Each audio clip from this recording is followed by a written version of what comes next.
CCTV ദൃശ്യങ്ങളാണ് ഇപ്പോൾ കാണുന്നത്. എങ്ങനെയാണ് അപകടമുണ്ടായതിന്റെ CCTV ദൃശ്യങ്ങളാണ്. ട്രിവാൻഡ്രം ക്ലബ്ബിൽ നിന്ന് പുറത്തേക്ക് ഇറങ്ങുകയാണ്. ട്രിവാൻഡ്രം ക്ലബ്ബിന്റെ മുൻവശമാണ് കാണുന്നത്. അവിടെ നിന്ന് പുറത്തേക്ക് ഇറങ്ങി റോഡ് ക്രോസ് ചെയ്യുകയാണ് മണിയമ്പിള്ള രാജുവിന്റെ കാർ. അപ്പോഴാണ് അപകടം ഉണ്ടായത്.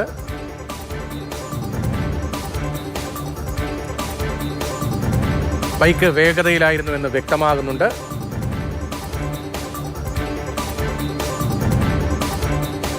അതേസമയം അവിടെ റോഡ് ക്രോസ് ചെയ്യുമ്പോൾ അപകടത്തിനുള്ള സാധ്യതയുണ്ട് എന്നതും ആ ദൃശ്യങ്ങളിൽ വ്യക്തമാണ്. വാഹനത്തിന്റെ മുൻഭാഗത്ത് ബമ്പറിലാണ് ബൈക്ക് ഇടിച്ചത്. അതിലേക്ക് കോൺക്രീറ്റിന്റെ മീഡിയൻ ഉണ്ട്. അതിലൊന്നും യുവാക്കൾ ഇടിക്കാത്തത് ഭാഗ്യമെന്നേ കരുതാൻ കഴിയുള്ളൂ.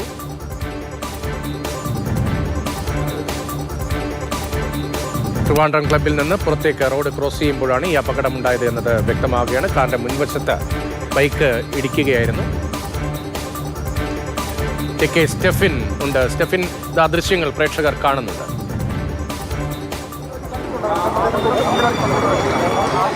രതീഷ്, നമ്മൾ നേരത്തെ പറഞ്ഞ അനുമാനങ്ങൾ, ആ ഒരു നിഗമനങ്ങളെല്ലാം ശരിയാണ് എന്നുള്ളത് ഇപ്പോൾ അത് CCTV ദൃശ്യങ്ങളിൽ നിന്ന് വ്യക്തമാകുന്നുണ്ട്. അതായത് ഈ കാണുന്ന വാഹനം ആ പ്രധാന റോഡിലേക്ക് വന്നിറങ്ങുന്നതിനിടെ ആ ബൈക്ക് വന്ന് ഇടിക്കുകയായിരുന്നു. ഒരു പക്ഷേ ആ CCTV ദൃശ്യങ്ങളിൽ നമുക്ക് മനസ്സിലാക്കാൻ കഴിയുന്നത് ഒരു അമിത വേഗത്തിലാണ് ആ ബൈക്ക് വന്നത് എന്നുള്ളത് തന്നെയാണ്. കാരണം ആ വാഹനം അവിടെ മണിയമ്പിള്ള രാജു നിർത്തിയ ശേഷം പതിയെയാണ് ആ വാഹനം മുന്നോട്ടേക്ക് നീക്കുന്നത്. അദ്ദേഹം വാഹനം നിർത്തിയ സമയത്ത് ഒരു കാറ് പാസ് ചെയ്യുന്നുണ്ട്. അതോടൊപ്പം മറ്റു വാഹനങ്ങളെല്ലാം തന്നെ ആ റോഡിൽ ഇങ്ങനെ പാസ് ചെയ്യുന്നുണ്ട്. അതിനുശേഷം ഈ വാഹനം പതിയെ മുന്നോട്ട് എടുക്കുന്നതിനിടയിൽ ഏതാണ്ട് ഈ ഭാഗത്ത് വന്ന് ബൈക്ക് ഇടിക്കുകയായിരുന്നു.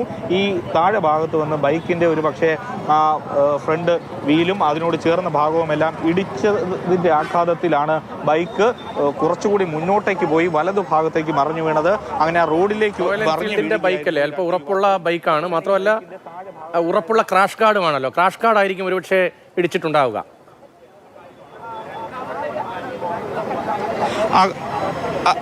അതെ രതീഷ്, അതായത് നമുക്ക് രാവിലെ ആ ബൈക്കിന്റെ ദൃശ്യങ്ങളെല്ലാം നമ്മൾ പകർത്തിയിരുന്നു. അതിൽ നിന്ന് മനസ്സിലാക്കുന്നത് ആ ക്രാഷ് കാർഡും അതോടൊപ്പം തന്നെ ആ ഗിയറിന്റെ ലിവറും ആ ചവിട്ടുന്ന ഭാഗവും എല്ലാമാണ് ഇപ്പോൾ തകർന്ന അവസ്ഥയിൽ ബൈക്കിൻ്റെതുള്ളത്. ഒപ്പം തന്നെ വലതു ഭാഗത്തേക്ക് ആ ബൈക്ക് മറിഞ്ഞു വീണത് കൊണ്ട് തന്നെ ആ ഹാൻഡിലും അതോടൊപ്പം തന്നെ ക്രാഷ് കാർഡിലും എല്ലാം തന്നെ പറ്റിയിട്ടുണ്ട്. ഈ കാണുന്ന ഭാഗത്ത് ആ വാഹനത്തിന്റെ ക്രാഷ് കാർഡ് വന്ന് ഇടിച്ച് ഈ മുൻവശത്തുള്ള ബമ്പർ മുഴുവൻ, അല്ലെങ്കിൽ ആ ബമ്പറിന്റെ താഴെയുള്ള പ്ലേറ്റ് മുഴുവൻ ഇളകി റോഡിലേക്ക് പോകുന്ന ഒരു കാഴ്ചയും നമുക്ക് ആ ദൃശ്യങ്ങളിൽ നിന്ന് തന്നെ CCTV ദൃശ്യങ്ങളിൽ കൊണ്ടുപോയി എന്ന് പറയുന്നതിൽ അടിസ്ഥാനമില്ല. അത് ഈ ബമ്പറിന്റെയും മറ്റും കാറിന്റെ തന്നെ ഇടിയിൽ തകർന്ന ഭാഗമാണല്ലേ ആ ദൃശ്യങ്ങൾ നമ്മൾ കാണുന്നത്. ബൈക്ക് തെറിച്ചു പോവുകയല്ലേ. ദൃശ്യങ്ങളിൽ നിന്ന് അത് വളരെ വ്യക്തമാണ്. കാരണം ആ ബൈക്ക് വന്ന് ഈ കാറിന്റെ വലതുഭാഗത്ത് ഇടിച്ച ശേഷം ബൈക്ക് മുന്നോട്ടേക്കാണ് വന്ന് മറിഞ്ഞു വീഴുന്നത്. മുന്നോട്ടേക്ക് വന്ന് മറിഞ്ഞു വീണ് വലതുഭാഗത്തേക്കാണ് ഈ രണ്ട് യുവാക്കളും വീഴുന്നത്. അതിനുശേഷം ഈ വാഹനം തിരിഞ്ഞ് നേരെ കുറച്ചുകൂടി മുന്നോട്ട് വന്ന് അവിടെ നിർത്തുന്നു.